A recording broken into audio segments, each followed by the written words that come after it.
जय श्री कृष्णा, जय माँ भारती। जैसा कि दोस्तों कहा जाता है कि पढ़ाना एक कला है, टीचिंग इज एन आर्ट। इसलिए यह आवश्यक हो जाता है कि एक शिक्षक को कुशल शिक्षण के लिए शिक्षण विधियों का ज्ञान हो, क्योंकि बिना शिक्षण विधियों के शिक्षक कुशलतापूर्वक शिक्षण कार्य नहीं करवा सकता। इसलिए प्रत्येक शिक्षक भर्ती परीक्षा में शिक्षण विधियों से संबंधित प्रश्न हो जाते हैं। यदि रीट, सीटेट या अन्य टेट भर्ती परीक्षाओं की बात करें तो भाषा के साथ साथ शिक्षण विधियों के जो प्रश्न हैं वो 1/2 हिस्से में होते हैं। अर्थात यदि 30 नंबर की भाषा है तो 15 नंबर के शिक्षण विधियों के प्रश्न रहेंगे और 15 नंबर के प्रश्न रहेंगे व्याकरण से संबंधित या भाषा से संबंधित। आज की कक्षा में हम पढ़ेंगे भाषा शिक्षण की विधियां। तो चलिए कक्षा प्रारंभ करते हैं, कुछ नया सीखते हैं। मैं सुरेंद्र जंगील आप सभी का हार्दिक स्वागत करता हूं हमारी कक्षा नव हिंदी प्रभा में। जब हम मित्रों भाषा शिक्षण की विधियों की बात करें तो सर्वप्रथम विधियों को समझने से पहले हमें इन तीनों शब्दों, यहाँ 3 शब्द हैं, एक भाषा, दूसरा शिक्षण और तीसरा है विधियां। इसलिए विधियों को समझने से पहले, भाषा शिक्षण की विधियों को समझने से पहले हमें सर्वप्रथम इन तीनों शब्दों का अर्थ पता होना चाहिए। पहला भाषा, दूसरा शिक्षण और तीसरा है विधियां। इन तीनों शब्दों का यदि हमें अर्थ पता होगा तो निश्चित रूप से हम शिक्षण विधियों को आसानी से समझ सकते हैं, क्योंकि मन में भ्रांति रहती है कि सब कुछ आता है, भाषा का ज्ञान भी हो जाता है, व्याकरणिक ज्ञान भी हो जाता है, लेकिन शिक्षण विधियों का ज्ञान हमें नहीं हो पाता। तो सर्वप्रथम हम इन तीनों शब्दों का अर्थ लेते हैं। यदि भाषा के अर्थ की बात करें तो विगत कक्षा में हम भाषा का अर्थ ले चुके हैं कि भाषा शब्द संस्कृत की भाष धातु से बना है, जिसका शाब्दिक अर्थ होता है बोलना। भाषा का सामान्य अर्थ जो बोली जाती है। भाषा में 4 प्रकार के बिंब होते हैं, दृष्टि बिंब, श्रुति बिंब, विचार बिंब और भाव बिंब। भाषा शिक्षण के 4 सोपान हैं, सुनना, बोलना, पढ़ना और लिखना। भाषा में निहित आवश्यक तत्व 4 हैं, वाचिक, ऐच्छिक, विचार विनिमय का माध्यम और संप्रेषणीयता। और भाषा सीखने के मनोवैज्ञानिक चरण भी 4 हैं, जिसमें जिज्ञासा, प्रयत्न या तत्परता, अनुकरण और अभ्यास। आज हम सर्वप्रथम बात करेंगे शिक्षण की कि शिक्षण कहते किसे हैं। यदि शिक्षण की बात की जाए तो शिक्षण शब्द दोस्तों अंग्रेजी भाषा के टीचिंग शब्द का समानार्थी है। अंग्रेजी भाषा का जो टीचिंग शब्द है उसका समानार्थी है शिक्षण। जो हम सीखते हैं वही शिक्षण है। इस हिसाब से यदि शिक्षण के शाब्दिक अर्थ की बात की जाए, शाब्दिक अर्थ कि शब्द के आधार पर इस शिक्षण शब्द का अर्थ क्या है। यदि हम शाब्दिक अर्थ की चर्चा करें तो शिक्षण शब्द संस्कृत की शिक्ष धातु, संस्कृत की एक धातु है शिक्ष, जैसा कि हम विगत कक्षा में कह चुके हैं कि संस्कृत में प्रत्येक शब्द का मूल रूप धातु है तथा हिंदी भाषा में क्रिया का मूल रूप धातु है। शिक्ष धातु में अन प्रत्यय लगने से शब्द बना है शिक्षण। शिक्ष धातु में अन प्रत्यय लगने से शब्द बना शिक्षण, जिसका शाब्दिक अर्थ हुआ सीखना।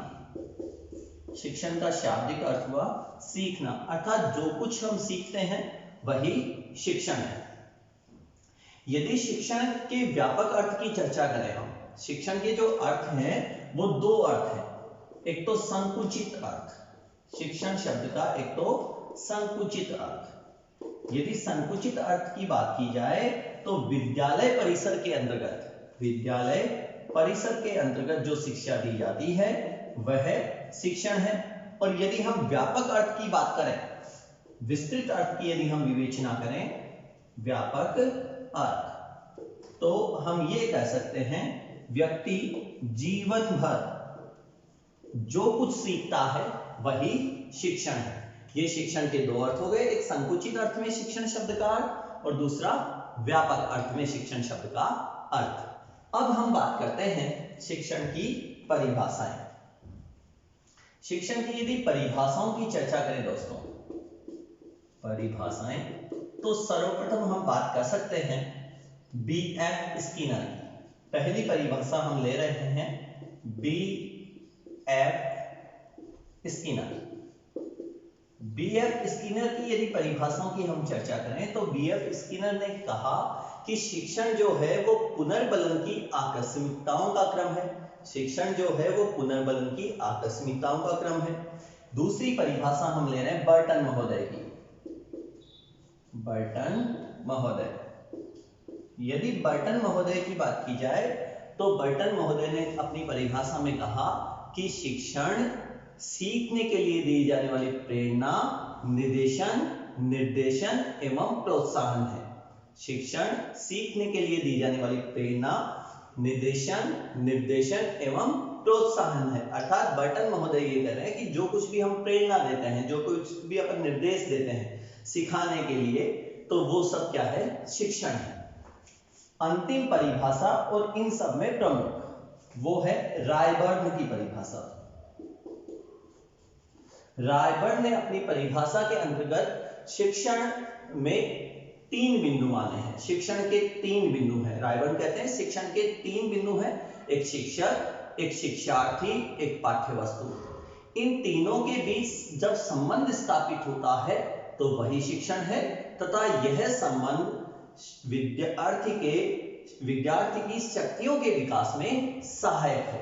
ये बात कहते हैं रायबर्न। अर्थात रायबर्न की परिभाषा को यदि अपन देखें तो रायबर्न ने अपनी परिभाषा के अंतर्गत शिक्षण में 3 घटक शामिल किए हैं। पहला घटक माना है शिक्षक, दूसरा है शिक्षार्थी और तीसरा है पाठ्यवस्तु। यहां एक बात और ध्यातव्य रहेगी दोस्तों कि ये जो 3 बिंदु माने हैं रायबर्न ने अपनी परिभाषा में, यही शिक्षण के त्रिआयाम हैं। शिक्षण के त्रिआयाम यदि हमसे पूछे जाए कि शिक्षण के त्रिआयाम कौन से हैं, 3 घटक कौन से हैं, 3 तत्व कौन से हैं, तो हम आसानी से कह सकते हैं कि शिक्षण के जो त्रिआयाम, 3 घटक और 3 जो तत्व हैं, उसमें पहला शिक्षक है, दूसरा शिक्षार्थी है और तीसरा पाठ्यवस्तु है। ये परिभाषा देखी हमने बीएफ स्किनर, बर्टन महोदय और रायबर्न के अनुसार। अब हम बात करते हैं शिक्षण के प्रकार की।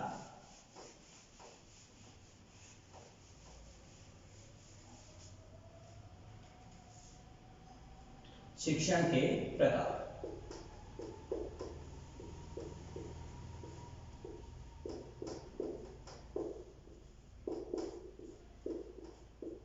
यदि शिक्षण के प्रकारों की चर्चा करें दोस्तों हम, तो मूल रूप से शिक्षण के 3 प्रकार हैं। पहला एक तंत्रात्मक,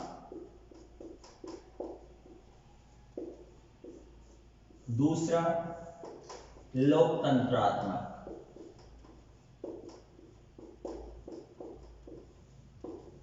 और तीसरा और अंतिम स्वतंत्रात्मक।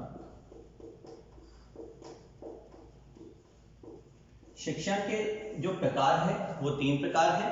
पहला एक तंत्रात्मक, फिर लोकतंत्रात्मक और अंतिम स्वतंत्रात्मक। यदि हम एक तंत्रात्मक की बात करें, पहला जो एक तंत्रात्मक प्रकार है, इसकी यदि हम चर्चा करें तो इसके केंद्र में जो है वो शिक्षक है। इसके केंद्र में है जो शिक्षक है। शिक्षक के मार्गदर्शन में ही छात्र क्रियाएं करते हैं। ये जो शिक्षण का प्रकार है वो एक तंत्रात्मक है। यहां एक बात और ध्यातव्य रह जाती है कि हमारी प्राचीन शिक्षण प्रणाली जो थी वो एक तंत्रात्मक थी, अर्थात शिक्षक केंद्रित थी, और वर्तमान जो शिक्षण प्रणाली है वो छात्र केंद्रित है। शिक्षण का दूसरा प्रकार यदि हम लें तो लोकतंत्रात्मक। शिक्षण का जो दूसरा प्रकार है वो है लोकतंत्रात्मक। लोकतंत्रात्मक शिक्षण में यदि हम बात करें तो इसमें शिक्षक व छात्र, शिक्षक व छात्र दोनों केंद्र में है, दोनों प्रमुख होते हैं।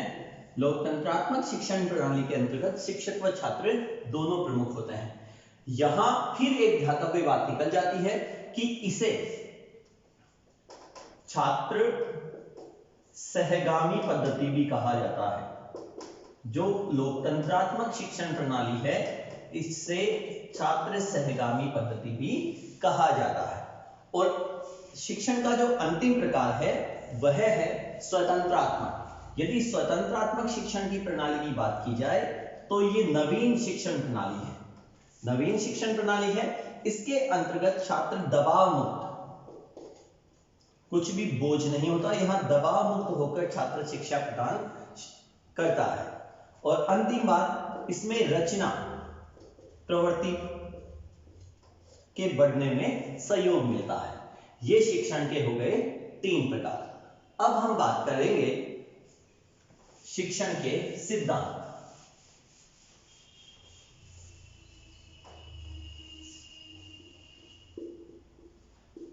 शिक्षण के सिद्धांत।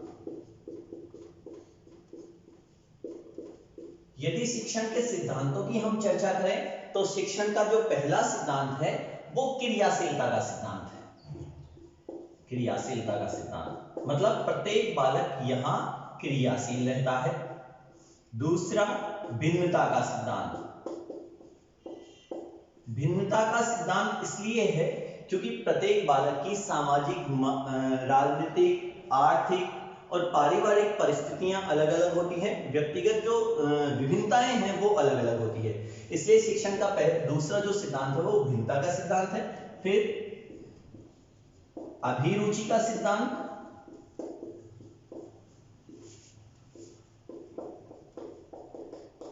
कई बार ये भी अपने आप में महत्वपूर्ण है क्योंकि कई बार माता पिता की वजह से बालक उस विषय की शिक्षा प्राप्त करता है जिस विषय में उसे रुचि ही नहीं है और वो अंतोगत्वा बोझपूर्ण उसे प्रतीत होता है और यहां बालक एकमुखी या अंतर्मुखी भी हो जाता है। अगला सिद्धांत अभिप्रेरणा का सिद्धांत। फिर है नियोजन का सिद्धांत। फिर पाठ्यक्रम निर्धारण का सिद्धांत। पाठ्यक्रम निर्धारण का सिद्धांत और अंतिम व्यवहारगत परिवर्तन का सिद्धांत। ये सिद्धांत हैं शिक्षण के। पुनः यदि हम चर्चा करें, क्रियाशीलता का सिद्धांत, भिन्नता का सिद्धांत, अभिरुचि का सिद्धांत, अभिप्रेरणा का सिद्धांत, नियोजन का सिद्धांत, पाठ्यक्रम निर्धारण का सिद्धांत और व्यवहारगत परिवर्तन का सिद्धांत। अब हम बात करते हैं शिक्षण के प्रकार। देखिए यहां हमने शिक्षण के मूलतः प्रकार ये एकतंत्रात्मक, लोकतंत्रात्मक और स्वतंत्रात्मक। अब हम बात करेंगे व्यवस्था की दृष्टि से शिक्षण के प्रकार, लेकिन किसकी दृष्टि से? व्यवस्था की दृष्टि से। और यहां से प्रत्येक शिक्षक भर्ती परीक्षा एक प्रश्न निश्चित रूप से हो जाता है व्यवस्था की दृष्टि से शिक्षण के प्रकार। तो चलिए देखते हैं व्यवस्था की दृष्टि से शिक्षण के प्रकार। पहला है औपचारिक शिक्षा। औपचारिक शिक्षा। औपचारिक शिक्षा की बात की जाए तो विद्यालय, महाविद्यालय तथा विश्वविद्यालय में दी जाने वाली शिक्षा औपचारिक शिक्षा कहलाती है, जिसमें उद्देश्य, पाठ्यवस्तु तथा विधियां निर्धारित होती हैं। मतलब उद्देश्य भी पूर्व नियोजित होते हैं और विधियां और पाठ्यवस्तु भी। साथ में इसकी पहले से योजना तैयार की जाती है। जैसे हम ये कहें कि अब की बार बीकानेर शिक्षा निदेशालय ने ये उद्देश्य लिया है कि 100% ठहराव रहेगा, 100% परिणाम रहेगा। इस प्रकार से इसके जो उद्देश्य और जो विधियां और जो पाठ्यक्रम है वो पहले से निश्चित रहते हैं तथा जो सीखने वाला है उसे विद्यालय की समय सारणी के अनुसार कार्य करना होता है। और औपचारिक शिक्षा व्यक्ति, समाज तथा राष्ट्र की आवश्यकताओं को पूरा करती है। और अंतिम बात, औपचारिक शिक्षा में अनेक व्यवस्थाएं होती है। मतलब इसको अनेक व्यवस्थाओं में बांटा गया है जिसमें परीक्षाएं और प्रमाण पत्र आयोजित किए जाते हैं। पुनः सुनिए, विद्यालय, महाविद्यालय तथा विश्वविद्यालय में दी जाने वाली शिक्षा औपचारिक शिक्षा है। सरल शब्दों में हम ये कह सकते हैं निश्चित समय में निश्चित स्थान पर निश्चित लोगों के द्वारा दी जाने वाली शिक्षा औपचारिक शिक्षा है, जिसके उद्देश्य, पाठ्यक्रम और विधियां निश्चित होती हैं, योजनाबद्ध होती है और इसमें समय के अनुसार सीखना होता है। दूसरी जो शिक्षा का प्रकार है व्यवस्था की दृष्टि से वो है अनौपचारिक शिक्षा। अनौपचारिक शिक्षा। यदि अनौपचारिक शिक्षा की बात की जाए तो हम ये कह सकते हैं जिसमें उद्देश्य, योजना, पाठ्यक्रम और विधियां निश्चित नहीं होते हैं। यह जो शिक्षा है यह पुनर्बलन के आकस्मिकताओं के आधार पर मिलती है। मतलब यह स्वतः व्यक्ति प्राप्त करता रहता है। जैसे हम एक बालक का जन्म हुआ, बालक का जब जन्म हुआ तो वो परिवार से बोलना भी सीखेगा, शब्दों का उच्चारण भी सीखेगा। तो ये जो शिक्षा है जिसमें विधियां, उद्देश्य और पाठ्यक्रम निश्चित नहीं होता, ये अनौपचारिक शिक्षा है। और यहाँ एक महत्वपूर्ण बात निकल जाती है जो लगभग भर्ती परीक्षाओं में पूछी जाती है और मनोविज्ञान की दृष्टि से भी महत्वपूर्ण है। मनोवैज्ञानिकों का मानना है कि शिक्षण का व्यक्ति के व्यक्तित्व का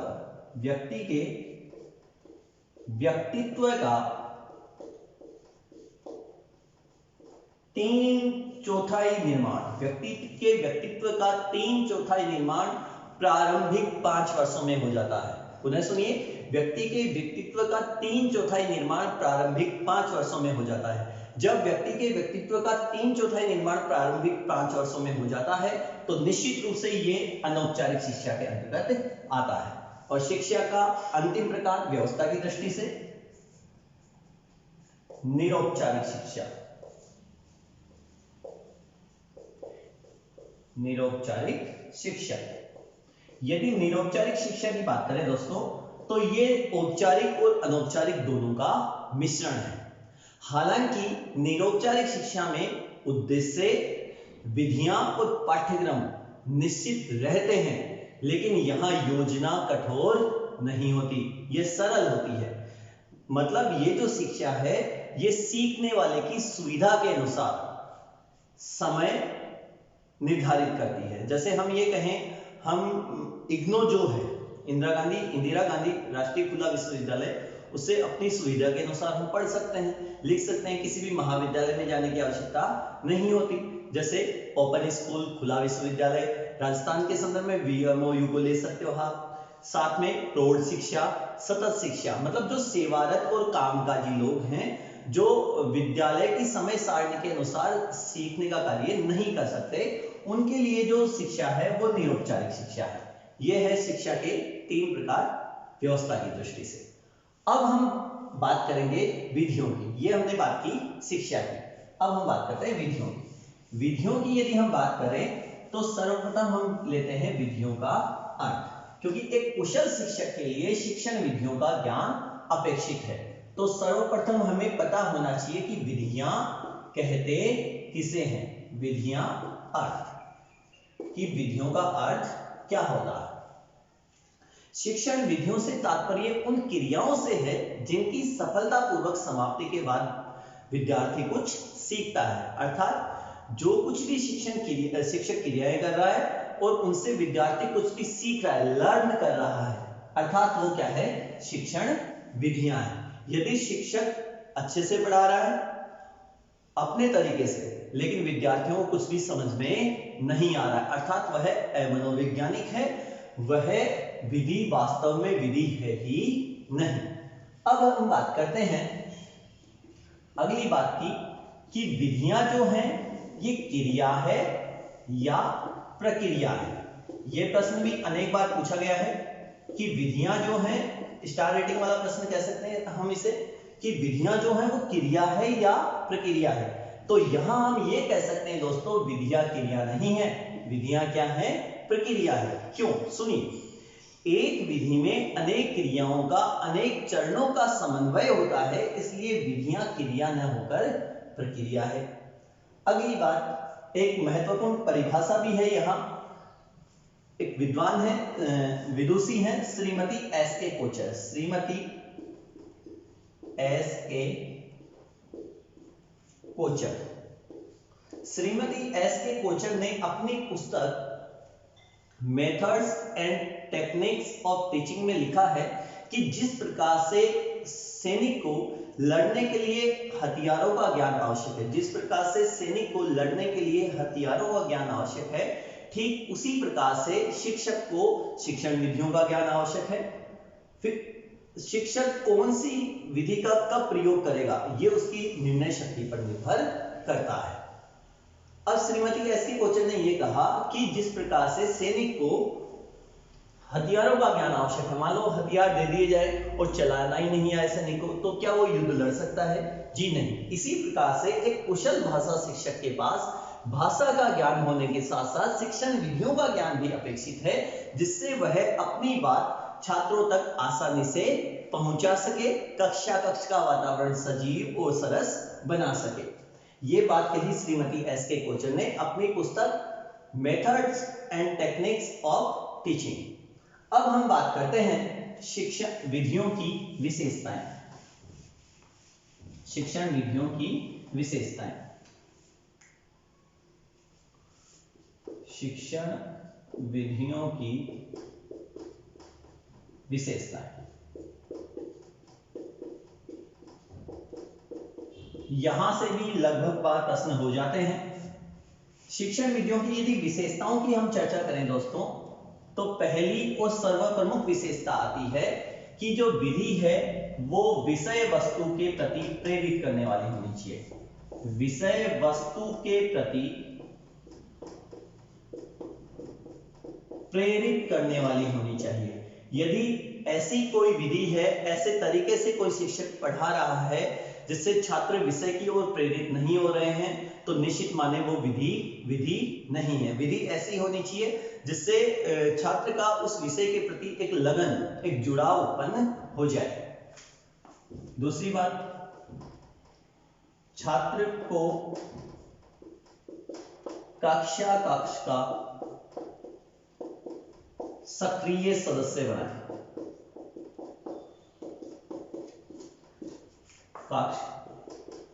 छात्र को कक्षा का सक्रिय सदस्य बनाए, वह कक्षा का वातावरण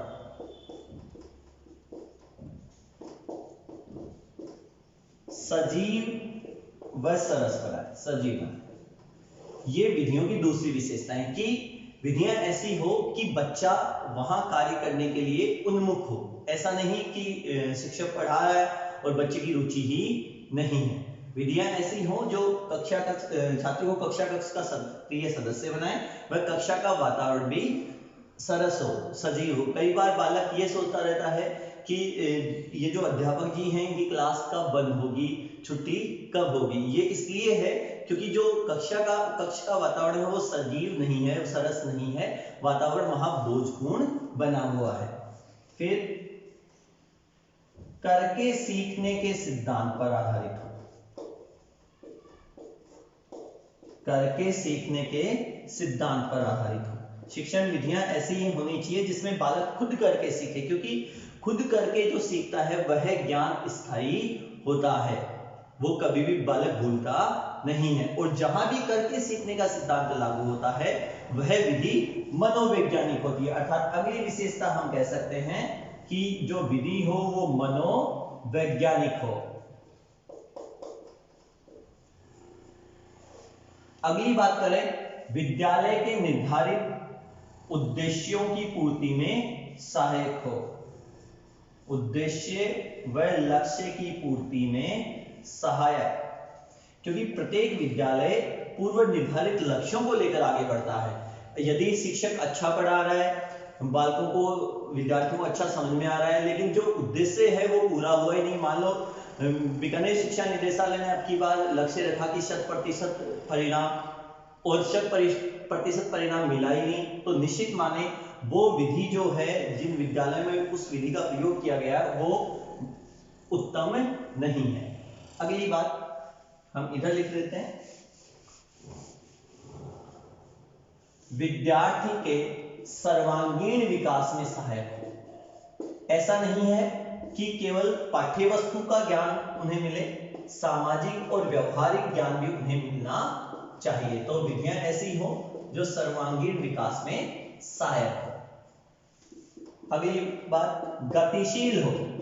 विधियां ऐसी होनी चाहिए जो गतिशील हो, न कि स्थिर हो। और अंतिम बात, विद्यार्थी में तर्क, चिंतन और मनन की क्षमता का विकास करे। ये हुई विधियों की विशेषताएं।